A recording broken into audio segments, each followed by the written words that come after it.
The calculus of defiance.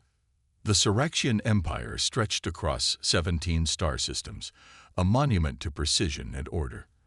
Their technology was sleek, efficient, crystalline ships that moved through space like liquid light, weapons that could reshape matter at the atomic level. For 3,000 years, they had expanded without meaningful resistance. Species either joined their collective or were systematically removed from the equation of existence.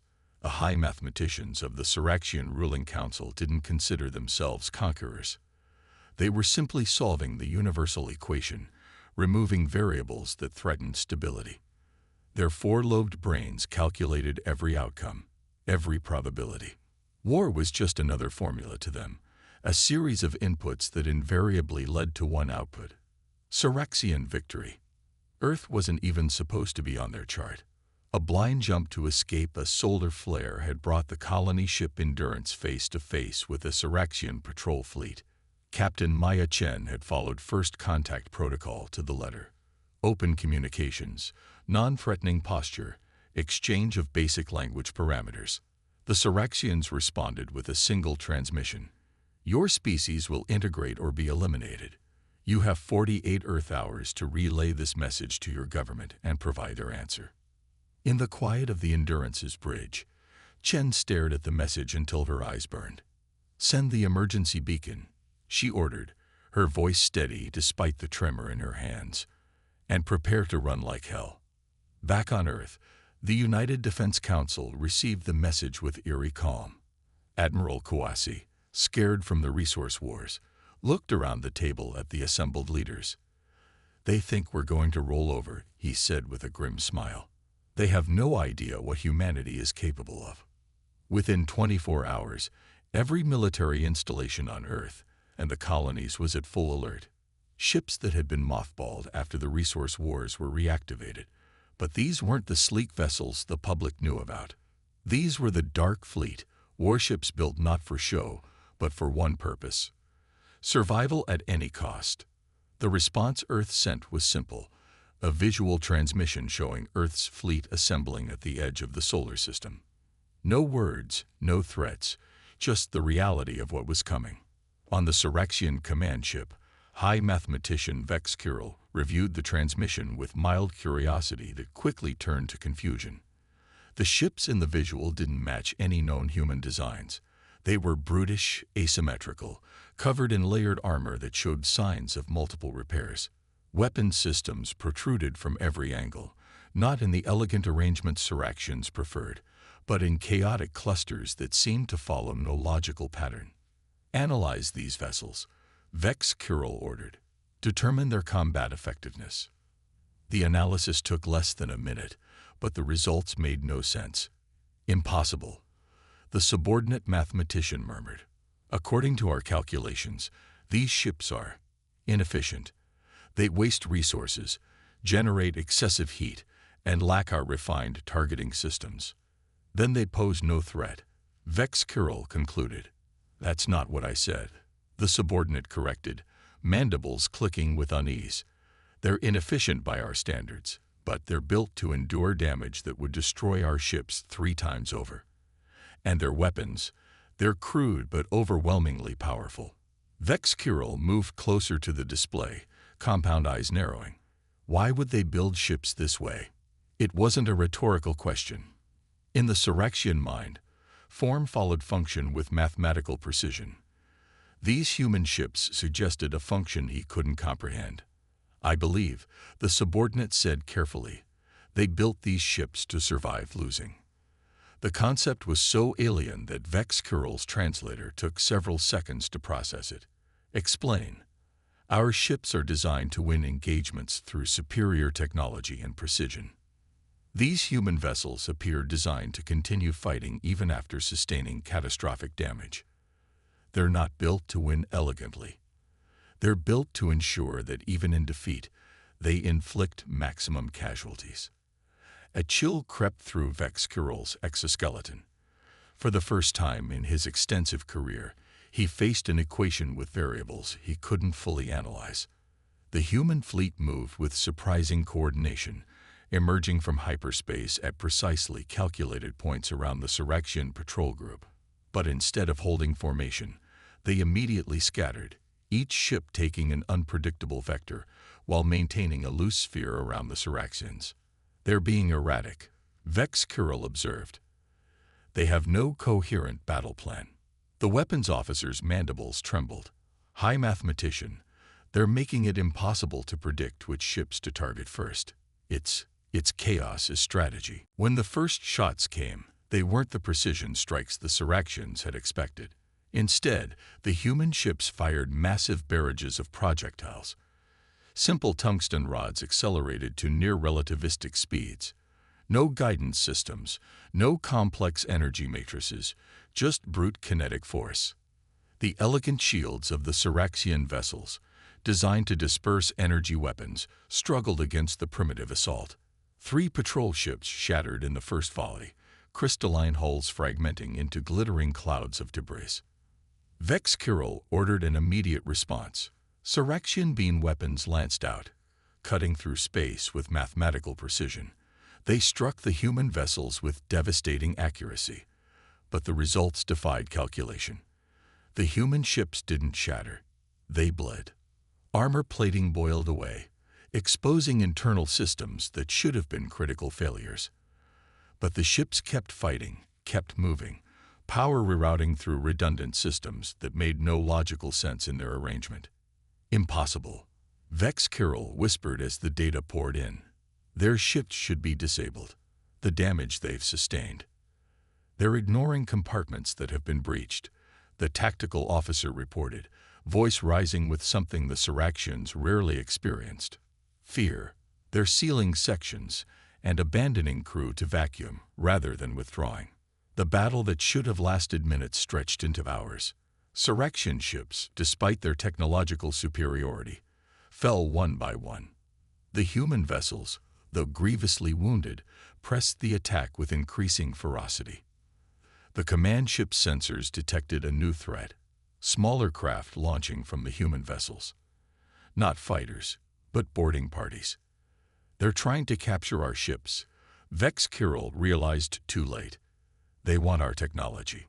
The first Surrection vessel to be boarded managed to transmit visual data before going silent. The images showed human soldiers in bulky armor, moving through crystalline corridors with brutal efficiency. Unlike the Surrections, who fought in precise formations, the humans split into small teams, used cover, laid traps, and showed an instinctive grasp of close-quarter combat that shocked the mathematically trained Surrection defenders. Most disturbing was how the humans fought when wounded. Surrection soldiers expected an injured opponent to surrender or retreat.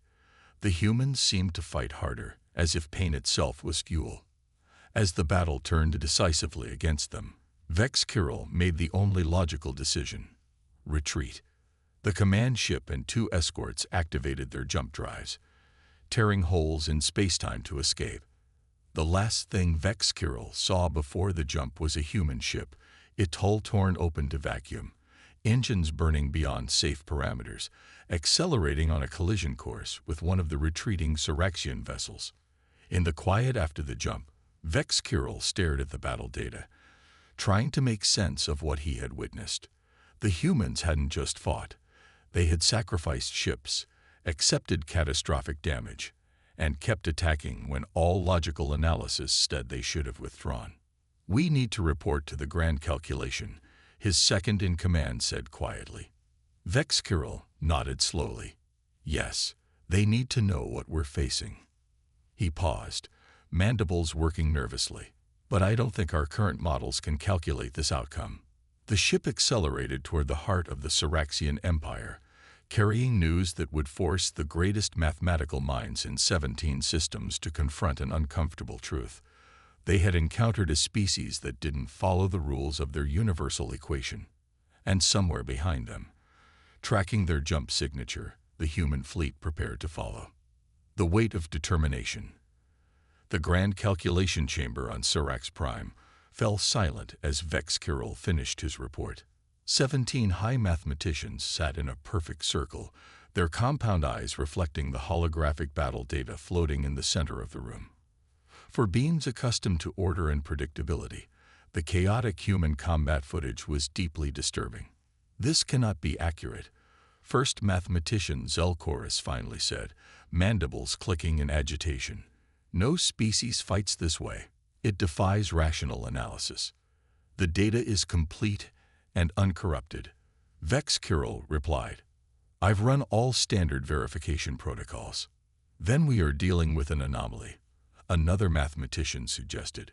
Perhaps this was a specialized suicide fleet, not representative of their actual military doctrine. Vex Kirill's carapace shifted in the Syraxian equivalent of a headshake. The transmissions we intercepted suggest otherwise. This is standard human combat doctrine. In fact, I believe what we encountered was merely their forward fleet. The implications hung in the air like poison. If these were merely the advance forces, what would a full human armada look like? We must apply superior numbers, Zelkorus decided. The equation is simple.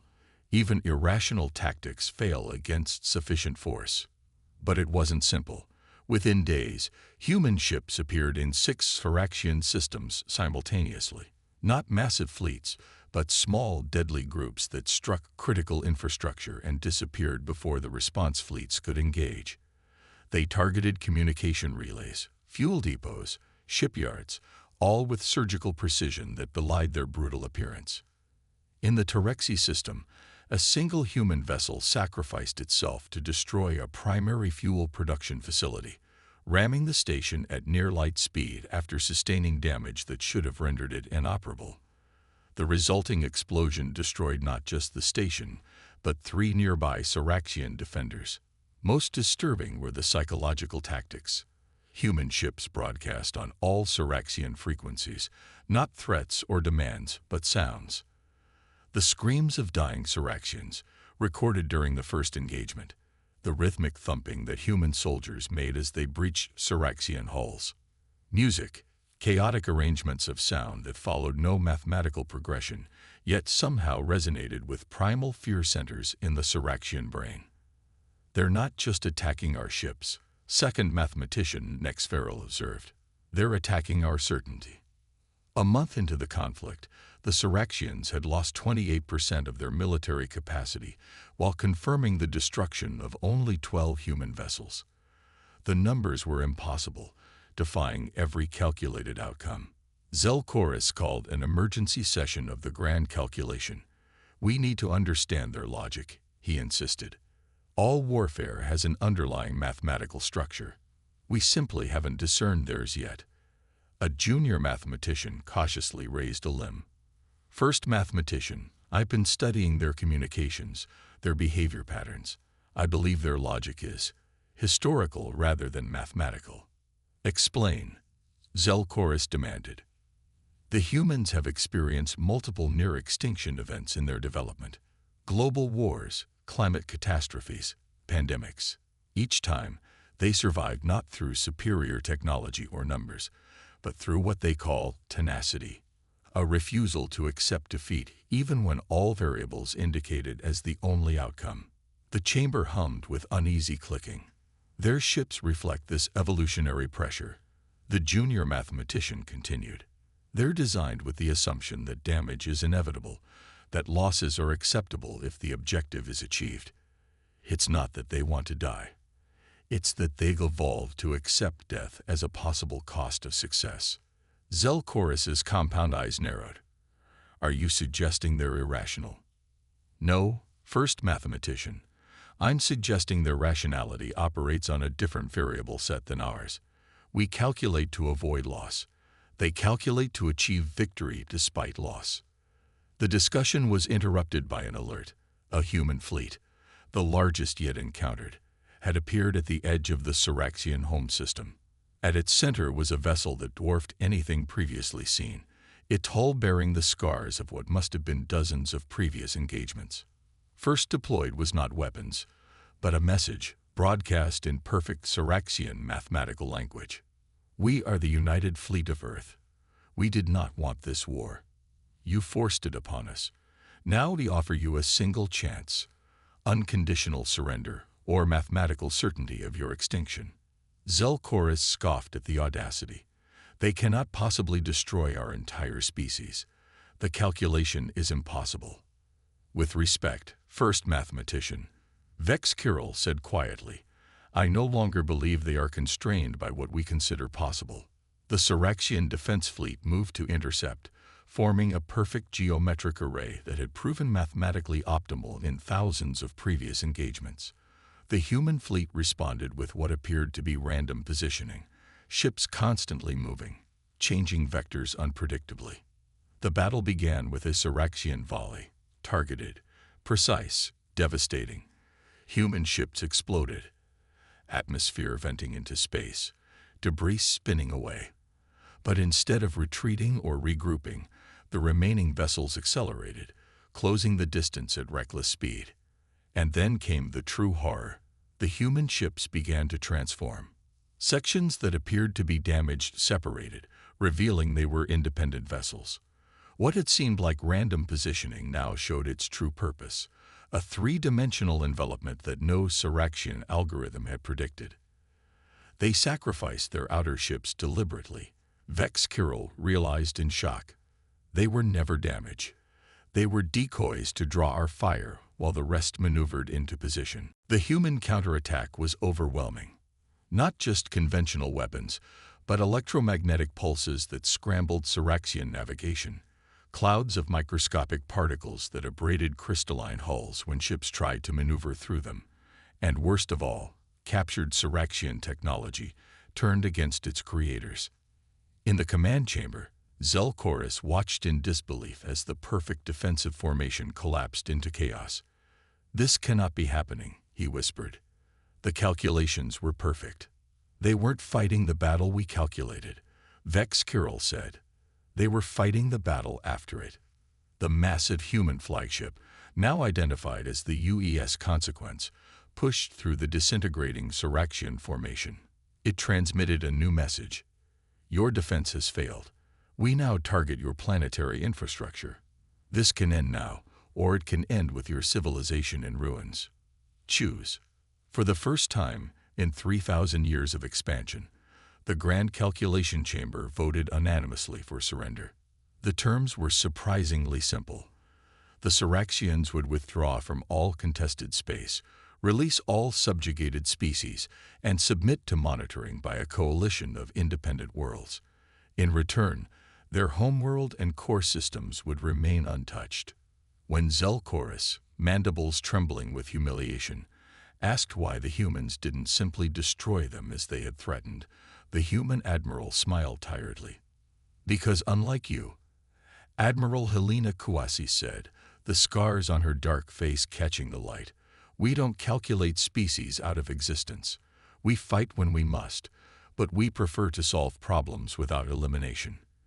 It's messy, it's inefficient, but it's what makes us human. In the cycles that followed, the Syraxians reassessed their understanding of the universe. They studied human history obsessively, trying to comprehend how a species could experience so much internal conflict, yet emerge unified against external threats. How they could build ships designed to absorb catastrophic damage. How they could send soldiers into battle knowing many wouldn't return. The answer, when it finally became clear, was both simple and profound. Humans didn't expect the universe to be fair or predictable. They didn't build their civilization on the assumption of victory. They built it on the certainty that challenge, suffering, and loss were inevitable. And they designed everything, from their ships to their societies, to withstand that reality. Vex Kirill, now tasked with studying human culture, finally understood the fundamental difference. Syraxians had spent millennia trying to perfect the universal equation. Humans had spent their existence learning to survive when the equation failed. In his private journal, Vex Kirill wrote what would eventually become the foundation of the reformed Syraxian philosophy. The most powerful force in the universe is not mathematical certainty. It is the will to continue when all calculations say you should not. The humans, having made their point, gradually withdrew their military presence as the Syraxians complied with the terms. But they left behind something more lasting than occupation forces. the understanding that any future aggression would bring them back, with all the terrible determination that had shattered an empire built on 3,000 years of perfect calculation. And somewhere in deep space, the battered but unbroken vessels of Earth's fleet remained vigilant, a reminder that some variables in the universe cannot be calculated, only respected.